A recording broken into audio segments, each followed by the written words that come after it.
Jess Park's rise this season has not been subtle, it has been emphatic. Every touch near the edge of the box now carries a sense of inevitability, as if defenders already know what is coming but remain powerless to stop it. Her strike against Atletico Madrid in the Champions League qualifier was not just technically perfect, it was symbolic. It represented a player who has crossed from promise into authority. At Manchester United, Park is no longer a supporting figure. She is a central reference point in attacking phases, even when she starts wide. Mark Skinner's confidence in her finishing is telling. When a manager says you know it's in, as soon as it leaves her foot, that is not hyperbole. It is trust built from repetition and performance under pressure. The numbers back the narrative. This is already her most productive season in terms of goals and assists, but statistics alone fail to capture her influence.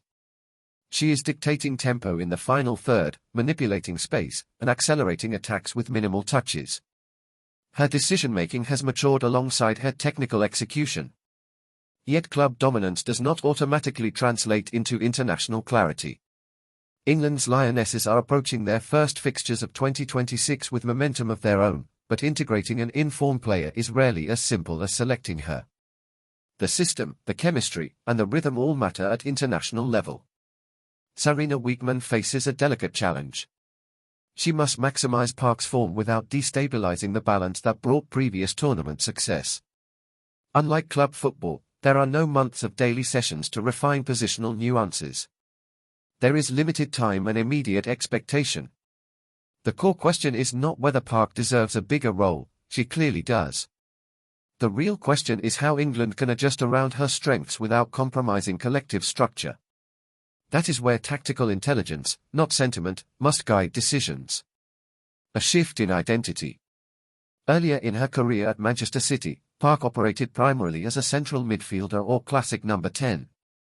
That role shaped how England initially viewed her, a technically sharp but rotational option in the middle of the pitch. During Euro 2025, she was not a decisive figure, featuring only briefly from the bench. Her move to Manchester United altered more than her club colours. It reshaped her tactical identity. Deployed predominantly from the right, she has been given controlled freedom to drift inside, exploit half spaces, and attack central corridors. The positional shift has expanded her impact rather than limiting it. This hybrid role has sharpened her attacking instincts. Starting wide forces defenders to make decisions, close down aggressively and risk being beaten inside, or hold shape and allow her to shoot. Park thrives in that ambiguity, turning small pockets of space into scoring opportunities. However, England's structure is less fluid by design. Wiegman's approach values compactness and disciplined transitions. Wide players are often tasked with clear defensive responsibilities, and central areas are carefully occupied. Freedom must be earned within the framework. At club level, Skinner can engineer that environment daily.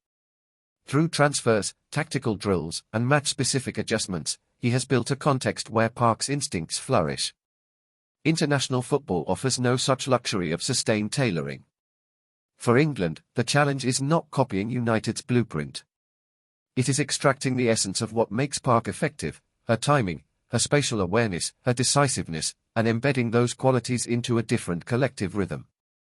The translation problem. One of the most overlooked aspects of international football is spatial variance. Skinner himself pointed out that the Atletico match offered loads of space, altering the dynamic of the game. European nights can open up in ways that international fixtures often do not. Tournament football, especially at elite level, compresses margins. Defensive lines sit deeper. Midfields crowd central zones. The tempo can feel tighter, more calculated. A player thriving in open transitions may find fewer of those expansive moments in an England shirt. Moreover, chemistry is not automatic. At United, Park's teammates understand her movement patterns, when she drifts inside, who overlaps, when she drops deeper, who runs beyond. That choreography develops over months. With England, timing must be accelerated. There is also psychological weight. Club football offers continuity, international football carries narrative. Expectations are magnified, scrutiny intensified. A player stepping into a more prominent role must manage not only tactical adaptation but emotional pressure. Wiegman must consider structural ripple effects. If Park is granted freedom from the right, who balances the defensive transition? If she plays centrally, whose position shifts? International managers operate within narrower margins for experimentation. The translation problem is therefore multi-layered, tactical, relational, psychological. It is not about talent. It is about alignment between individual brilliance and collective equilibrium. The strategic opportunity. Despite the complexities, this moment presents opportunity rather than risk. England's evolution requires freshness.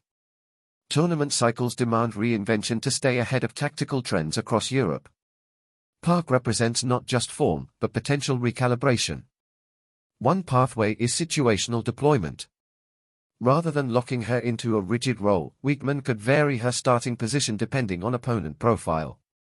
Against teams that press high, Park's ability to exploit transitional space could be decisive. Against deep blocks, her edge-of-box precision becomes invaluable. Another possibility lies in structural asymmetry. England could maintain defensive balance on one flank while allowing Park greater attacking autonomy on the other. Modern elite teams increasingly adopt controlled imbalance to unlock creativity without sacrificing solidity. What cannot happen is hesitation. Form is perishable currency in football. If Park continues performing at club level, leaving her peripheral at international level risks stalling momentum, both hers and England's attacking evolution.